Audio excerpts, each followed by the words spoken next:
Hey, Magic fans, welcome back for this early morning edition of Capnclyde Spoilers. So, this is your captain speaking. Put those trade tables and your seat backs in their full upright position as we take off into more Modern Horizon 2 spoilers for what was spoiled on June 1st. We have some sweet reprints and some sweet new cards. But before we get started, remember, like, subscribe, hit that notification bell, put some comments down below, feed that YouTube algorithm to help get this video more views. I do appreciate the support. And also, don't forget, in the description below, there's a link to the eBay store where you can buy all kinds of cards from all the box openings that you see right here on this channel on my eBay page. Also, there's a link to my email if you have any questions or concerns or just want to have a chat or bring up some topics or discussion items that you'd like me to go over. So, with all that said, let's get started. So to begin it off with, we start today with the Nykthos Exemplar. So it's 2 white and 4 for an enchantment creature. It's a 4/6. Whenever you gain life, you may add that many +1/+1 counters on each creature you control. You can only do this once per turn. Very interesting rare. Um, Not gonna see modern play, costs way too much. But it may be something for those enchantment style decks for your EDH commander players. Um, but we'll see. Like I said, it's kind of expensive for what it does, but in draft, it's a pretty good powerhouse. I mean, 6 mana for a 4/6 ain't too bad. So moving on.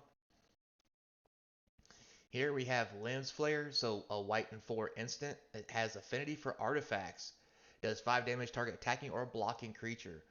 Um, This probably won't see modern play either, just because there's better things out there than this, even though it does have affinity for artifacts. Good draft card, but that's probably about as far as it goes. So we'll move right along. We got a lot to cover today, guys. So here we have the Healer Flock. So a bird that's 3 white, that's flying, lifelink, and 3/3. So on rate, this is a really, really good card. The downside is it's 3 white. Now, with that said, um, this may see modern play. I seriously doubt it. 3 mana is a lot, and 3 straight white is a lot. It's still only a 3/3, so it can easily be bolted. It can't be fatal pushed as easy, but it still can be pushed. I just don't see it being a thing, guys. It might be a little something special for those EDH decks out there, but all in all, other than draft, I don't think this is going to see a whole lot of play. Next here we have the Patchwork Gnomes. It's 3 colorless, 2/1 creature. You may discard a card to regenerate the gnomes. That's pretty much it. Probably won't see modern play. 3 mana is a lot. There are better ways to discard cards for less mana without it being vulnerable to some form of removal. Like, for example, you can't discard to stop a Path to Exile, so don't think this is going to be the ticket. Here we have the Angelic Curator. We have a white and 1 creature spirit flying protection from artifacts. Um, Maybe some sideboard play against the affinity deck if it gets really big. Although disenchant's probably just a better thing. But who knows? Probably great in draft, just because it does have protection from artifacts. There's a lot of artifacts in this set. Um, and I don't even see it doing a whole lot in EDH just because it doesn't do a whole lot of stuff. 1/1 flyer with pro artifacts for 2 is just not too hot. So moving right along. Here we have Soothing Rest. We have 1 green and 1. It's an instant. Target player shuffles their graveyard into their library and then prevent all combat damage that will be dealt this turn. So this is the card that all you Pillow Fort guys have always wanted. You run 1 or 2 of these, every time you cast one, you shuffle your graveyard back in, which means the one that you cast before it gets shuffled back into your deck so you can draw it again. Um, there could be a Pillow Fort deck developing out of this. Um, just because you play 4 of these, you could just shuffle them over and over and over, and nobody would ever be able to stop you. Not to mention um, any other decks out there that would need that kind of recursion to like taking turns decks and things like that. This may be something they're looking for. They might splash green for just so they can get that reoccurring shuffle. So hard to say. EDH players, they'll probably want something like this too. I mean, if I was in Commander, running 100 cards, you burn through a lot of good stuff in your deck, getting attacked by creatures.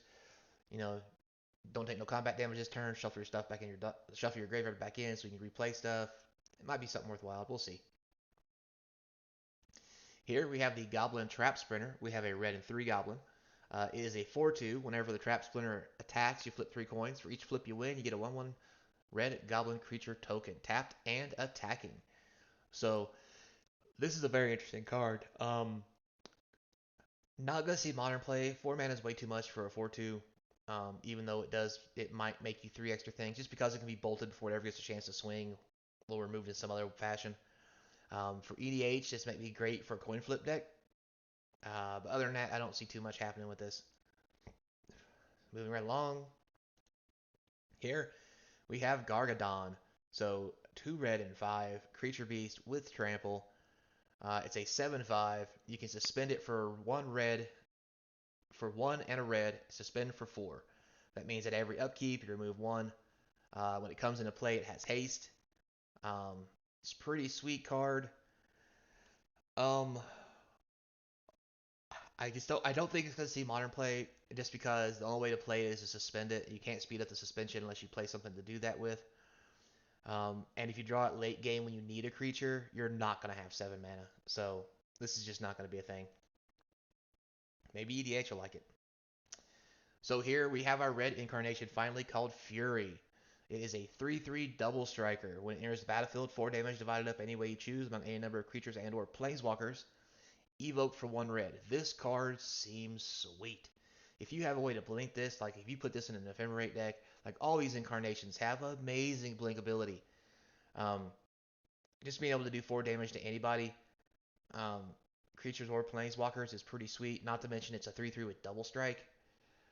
I think this is going to have some legs. This probably can see modern play because of the different ways you can evoke it or maybe get out of your graveyard. EDH players are going to love this thing as it kills creatures and planeswalkers. Plus, it has double strike, which is a cool ability. So I think this is going to be an easily $5-10 card. Moving on, we have Glimmer Barn. So we have an Ophi in basically a Halloween costume. But anyway, so for 1 green, we have a 1/2 that when you sacrifice a token, it gets +2/+2 to end of turn. So we've seen these token decks, uh, not just regular 1/1 creature tokens or what have you, but also food tokens and investigation tokens, all those kind of tokens too, right? That can fuel this. So maybe this is part of a couple creatures that we'll see that might make that worthwhile to play. But we're gonna have to see. We have to wait and find out about that. So a little bit of hope for this. Not really a whole lot though. It is cute. That's about as far as it goes. So here we go, boys. We finally found it. We have the Sword of Sinew and Steel. So it's 3 mana sword, just like all the rest of them. It equips for +2/+2, protection from black and red. This one, however, when it deals damage to a player, you destroy up to 1 target planeswalker and up to 1 target artifact. Seems pretty sweet. Uh, Definitely going to be another sword to stick in the sideboard to arm up those Stoneforge Mystic decks. I mean, the more stuff they print like this, the more I start thinking that Stoneforge may become a very popular deck. It may even call for new banning just because of some of the stuff you can get with it. But at right now, I'd like to see the deck get played first before you kind of rule your bannings or anybody starts talking all that silly nonsense. Just because Stoneforge does take a while, and there are ways to get rid of those other creatures. So, with that said, love the sword, think it's great. Finally got the whole cycle. It's pretty cool. Here we have Blossoming Calm. 1 white, you gain hexproof until your next turn, and you gain 2 life, and it has rebound. So this is really cool for 1 white that will help you get around all hand disruption stuff. Um, I don't know if it's going to be a card that's heavily used because of that. Um, I mean, it could be used. Hand disruption and things like that at target players can be a big thing. So we'll say it's a possibility, especially since it has rebound, which means it automatically casts on the next turn. But you're still only getting 1 turn of reprieve because rebound casts on your turn. So, I don't think it's a thing. I mean, there's better things out there that can do the same. That has the same effect basically. Here we have the Breathless Knight. We have a black, a white, and a 1 for a 2/2 flying lifelink. So Good casting cost, great rate, great abilities. When the knight or another creature enters the battlefield under your control, if that creature entered from the graveyard or you cast it from the graveyard, put a +1/+1 counter on breathless knight. So this is a interesting mechanic, um, only because it leads to more shenanigans from the graveyard, but without a way to get this one, particularly from the graveyard, that normal people would use, like dredge or whatever.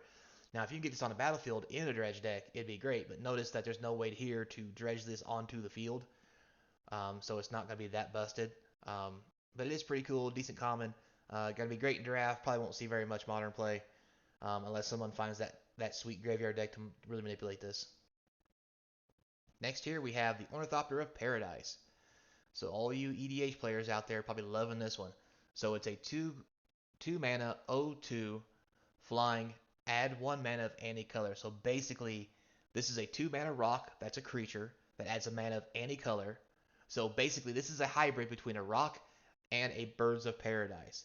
I think this is going to be one of those things that's going to be a staple in every EDH deck, especially those with multiple colors. Even though it is a creature for 2 mana, you're getting a mana rock that produces a mana of any color. Like, yeah, it can be killed, but it's gonna be one of the best mana rocks, and at common, it's gonna be phenomenal. So I think this is gonna see a lot of play. Probably won't see modern play unless there's some weird artifact deck that you can suit this up with and make it really worthwhile. Um, but this is gonna see a lot of EDH play. It's gonna be even good in draft just because it's good ramp. So yeah, this common here's got a pretty good life ahead of it. So moving right along. Here we have the Funnel Web Recluse. So for a green and 4, you get a 3/5 with reach. It has Morbid. When it enters the battlefield, if a creature died this turn, you get to investigate. So nothing special. 5 mana is way too much. Uh, in draft, it'll be a great card probably, but in modern, costs way too much. It does investigate. Maybe EDH players might want something like this, but I seriously doubt it. It just doesn't really do enough. So moving right along. Here we have a common called Faithless Salvaging. Uh, if you guys remember the word faithless looting, so faithless salvaging says for a red and 1 colorless, discard a card, then draw a card. And it has rebound, and it's an instant. So as a common, this might have a little bit of legs, because you're going to get to draw 2, discard 2. It's an instant. Uh, this could be very well liked in maybe a dredge deck, just because of the discard and then draw. It gets to happen twice. You are paying 1 mana for each time, basically, but you pay for it all up front. Could be decent in an EDH deck. This could be great in the Arclight Phoenix decks because it doesn't cost mana and it rebounds. So basically, you could do it once and then it would happen again on the next turn to help you get those Phoenixes out of the graveyard, which may make that deck a little bit better than it already is. So this card has lots of promise for a common. I do gotta admit, definitely gonna be good in draft. Possibility to see modern play and EDH and Commander. So pretty good common. Moving right along, we have the Arcbound Slasher. So for a red and 4 colorless, we have a modular 4, which means it comes in 4 counters on it. We all know what modular does. When it dies, the counters go somewhere else. And it also has Riot, so it can come in as a 5/5 or have haste. Um, it's an okay common. Not going to see modern play. Um, it might see some EDH play. Definitely pretty good in draft. Next here we have the Sinister Starfish. Chocolate Starfish. Uh, black and 1 for an 0/3, and you can tap it to surveil 1. Decent card. Good in draft. That's about it, though. This is the reprint from First Modern Horizons, I believe. Moving right along, we have the Echoing Return for 1 black. So basically, you return a creature card from your graveyard and other creatures with the same name. Decent common, great for draft, just because you can get stuff out of your graveyard. Could be, I mean, it's not going to be good in EDH because it says every other copy and there's only 1 copy. Not going to be good in modern because for 1 mana you can actually get the cheap cards back and put them on the battlefield with like, Claim to Fame, for example. So this won't have very much legs other than just draft. Here we have Blacksmith Skill for 1 white. It's an instant. Target permanent gains hexproof and indestructible to the end of turn.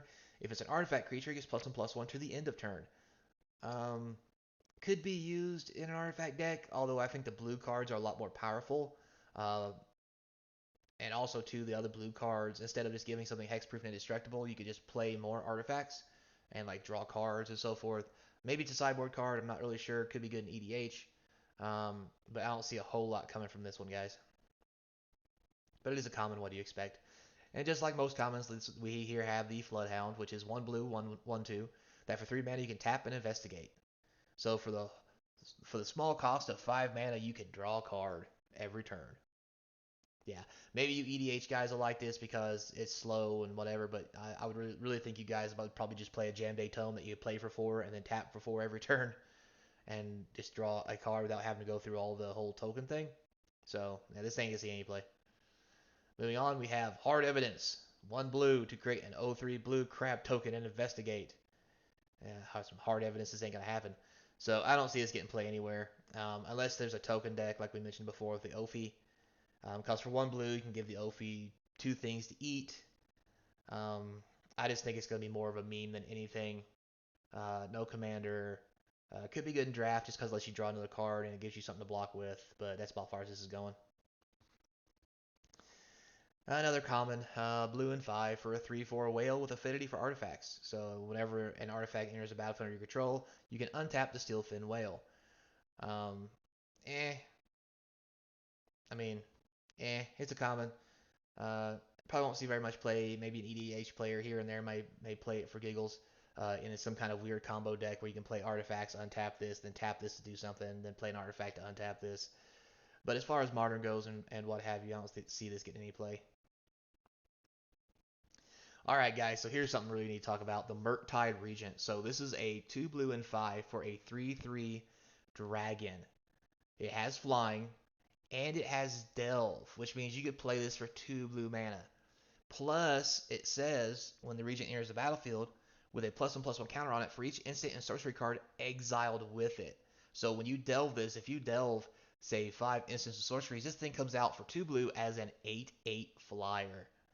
Also, whenever an instant or sorcery card leaves your graveyard, you put a +1/+1 counter on the Regent, which means it can get even bigger. This might be the blue finisher that like Azorius controls and what have you have been looking for their decks, because it's going to be hard to kill, hard to deal with. Plus, if once you have counter spells and what have you, you can play this with circular logic and all them other spells that delve.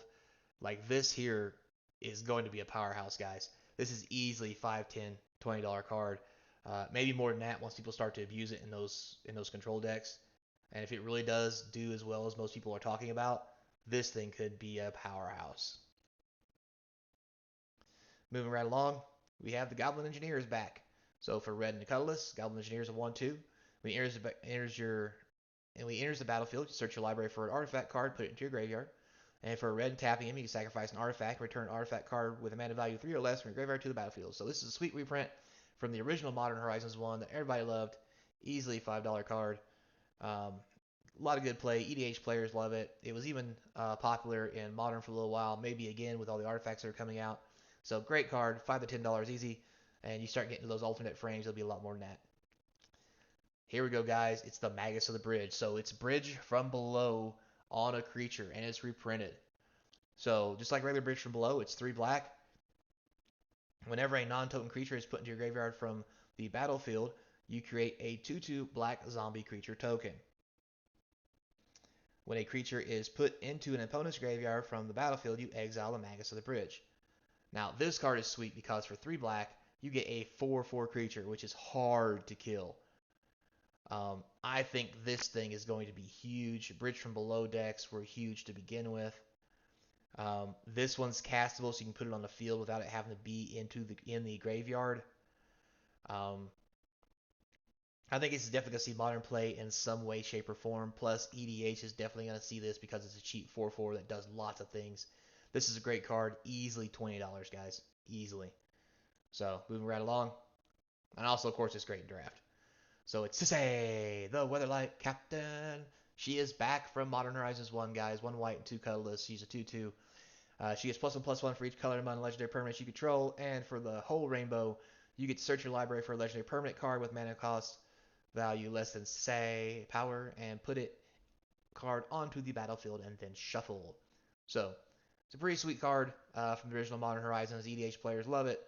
Hasn't been real big in Modern. Decent in draft, but she is back easily 5 or 10 bucks. So here we have the unbounded potential. It is a white and one colorless. You get to pick one, put a +1/+1 counter up to 2 target creatures, or you can proliferate. And for the mere cost of 6 mana, you can do both, which seems like a lot. But for the common, the counter one's pretty good. Proliferate's not too bad. Easy draft card to use. Be big in draft. Won't see modern play. Might have a little bit of a home in EDH here and there. So moving right along. Next, we have the Etchings of the Chosen. For a black, white, and a colorless, we have an enchantment that you choose a creature type when it comes into the field. And then creatures you control that chosen type get +1/+1. You can then sacrifice a creature of the chosen type, and then target creature you control gains indestructible to end of turn. Pretty good uncommon. Um, I don't see it doing a whole lot. There are better pump abilities out there, I believe, for this kind of same effect. However, the sacrifice to make things indestructible could be good. Um, Most of the times when we use things like this, you're doing this with tokens, and you honestly don't care if they die. So um, it's okay. Definitely, we'll see. Could possibly see draft play depending on what somebody drafts. Uh, could easily see EDH play, especially for those weird squirrel decks out there. Just kidding. Uh, so it's a good possibility, but probably won't see modern play at all. Moving right along, we have the reprint of Lava Belly Sliver. So this Sliver, once again, is a red, white, and 1 for a 2/2. When it enters the battlefield, slivers you control gain deal 1 damage to target creature or player, and you gain 1 life every time a sliver enters. So decent reprint from original Modern Horizons. It's back again. We have another reprint from Modern Horizons. This one is a changeling 1/1 for a 1 black. He cannot block and cannot be blocked. Pretty good card.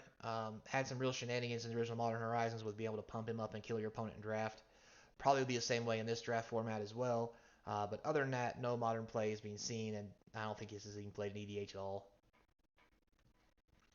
So another reprint here, we have the magmatic sinkhole from Modern Horizons 1 for red and 5.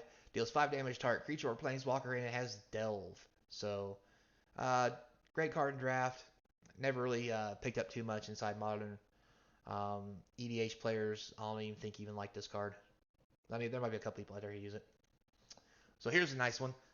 Goblin and Archamancer, or however you say that. The boy's a little bright and he's calmed down. So for a green and a red, you have a 2/2. Each spell you cast that's red or green costs 1 less to cast. So that's pretty sweet. If I'm being honest with you. Um, Definitely gonna be good in draft. People are talking really heavily, guys, and I really hate to say this because I really don't think it's a good deck, but people have talked a lot about how a lot of the red and green stuff in this format is going to bring Gruul to the front of Modern to make them better. Um, Even though this card can really do that as well and help, 2 mana 2/2s that just reduce casting costs that could die very easily, I don't think it's where you want to be. I mean, instead of playing this, you probably just want to play the other one that for red and a green gives you a 2/2 and then immediately gives you 2 mana. So I don't think this is the card that's going to make any impact on that, even though it is really cool. EDH players out there probably really like this in their decks, just because making stuff cost cheaper is really where it's at. So you might see a little play in EDH, but I really think at some places this is going to take off, guys. Moving on, we have the Force of Vigor. That's right, we have another reprint from Modern Horizons 1 and a good one at that. So for 2 green and 2, you can destroy up to 2 target artifacts and or enchantments, and the special ability on this one is if it's not your turn, you can exile a green card from your hand rather than pay the mana cost. So this made a really big splash when it first came out into Modern. It was still making waves when the pandemic hit just because of its ability to just destroy affinity decks and any other deck for that matter that even dared to play artifacts and enchantments. Um, this card was amazing. I played it quite often. And it was just a powerhouse. Glad to see it get a reprint, although I kind of wish it wouldn't have because the card was kind of expensive. Um, but anyway, it's a great card, easily playable in Modern, has seen Modern play, will see Modern play. Definitely going to see play in EDH. It's good in draft. It's just good all around, guys. Easily $5, $10 card, maybe even 20 depending on how the Modern format shapes up. Moving on, we have Captured by Lacus, or Lagus, white, green, and a colorless. We have an enchantment order that says target creature can't attack or block, and when it enters, you get to support 2, which basically means you put 2 +1/+1 counters, or you put a +1/+1 counter on each of up to 2 target creatures.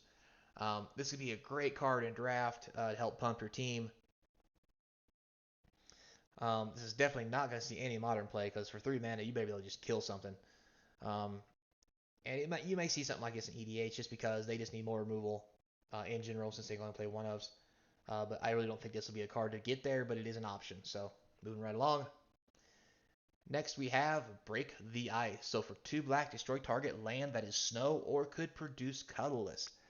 And it has Overload for 6. So this, if Tron was still a thing, which it's not, but if it ever does come back, this is definitely an option for players to just destroy Tron decks, to keep them off of Tron, or any deck that uses colorless mana for that matter. In Modern, I don't think you'll ever overload this thing, but 2 mana land destruction is just sweet in any way, shape, or form. Can easily be sideboardable, especially in black decks, just because there's always that one land um, that could be pesky or trouble for you, and this would be an easy, cheap way to remove it. So, with that said, this is definitely going to be good in draft, depending on what kind of land cycles there are. Actually, in this draft, it probably won't because they're all indestructible. So let me take that back. Never mind. I forgot all the artifact lands are indestructible. But anyway, um, however, in EDH, this is going to definitely be a thing because there's so much soul lands and things like that. It's just phenomenal. It gets rid of Cavern of Souls. This could easily be sideboardable in Modern, so I think this will see a little bit of play. Moving right along. Next here we have the White Gift again, another reprint from Modern Horizons 1. Pretty simple, you destroy target permanent, and that permanent's controller gets a 3/3 Elefanto token. It's a great card. It was around $5, I believe, last time I checked Modern Horizons. This might make it a little bit cheaper, but I still think this is easily a $5 card, even though it isn't uncommon, just because of what it does. It's basically a beast within for white. So it will see draft play, it will see modern play, and it will see EDH play. So moving right along. We have the Tavern Scoundrel. So for 1 red and a colorless, you get a 1/3, and whenever you win a coin flip, you create 2 treasure tokens. So for 1 and tapping him, you can sacrifice another permanent and flip a coin. So this could be part of that treasure token theme, coin flip theme everybody always talks about. This is a common, so it's not all that great. But it does give you the option to generate flips instead of having to wait for an attack or something else to trigger those flips. So in a coin flip deck, this would probably be a must-add. Probably won't see much draft play. I mean, it could. It's on the rate. But as far as modern, no. EDH, only if there's a coin flip deck out there somewhere. And if there is, more power to you. Moving right along. Here, that's right, guys. Plague Engineer's back. So another reprint from Modern Horizons 1. We have 1 black and 2 for a 2/2 with Death Touch that says when it enters the battlefield, you choose a creature type. All those creatures get -1/-1. This, we learned, was a powerhouse from Modern Horizons 1. When it first came out, nobody was really on top of it. Didn't think it was all that great of a card. Later, we learned that this thing was the bomb in Modern because of its ability to just wreck your entire opponent's playing field by giving all their stuff -1/-1, which most creatures in Modern have a 1 toughness. So this shut down lots of decks. It was an amazing card. It's back again. I think it will still be an amazing card. Easily $10 to $20. It's all going to depend on what the reprint does to it. But with the extra frames and so forth, this is still going to be an expensive card, guys, and definitely going to be a powerhouse in Modern. Good in draft because it has Death Touch and EDH for Death Touch, plus the extra ability of -1/-1 is just the bonus. I don't know what else to say about it. It's all bonus. So next here we have the Kaleidoscorch, not Kaleidoscope, Kaleidoscorch. So for 1 red and 1, it deals X damage to any target where X is the number of colors of mana spent to cast a spell, and it flashbacks for 5. So at best, it's 2 damage to start, 5 from the graveyard. I think it's going to be a powerhouse in draft just because of that. Because it deals damage to any target, so you can zap the opponent along with their creatures or planeswalkers. Not going to see modern play because the flashback will probably never happen, nor will it matter. probably will be a great EDH card just because of utility of being able to use it once and then use it out of the graveyard. Not to mention all the different colors of mana you can easily produce in EDH. So, pretty decent card. Not terrible. And guys, moving right along, that is it for Capnclyde spoilers. Thanks for joining me. This was a long one today, good half an hour, as we got a lot of cards spoiled yesterday. There's only about 50 cards left, guys, as we go through this. So thank you very much for your time. And at the end, let me say, remember, LGS is opening back up. Stores are starting to play again. Let's get out there and actually play in person and get some magic going. And as always, let's make a better community for ourselves and everybody else who love this game. So until next time, remember to be kind. This is your captain speaking, and I'll see you at the game tables.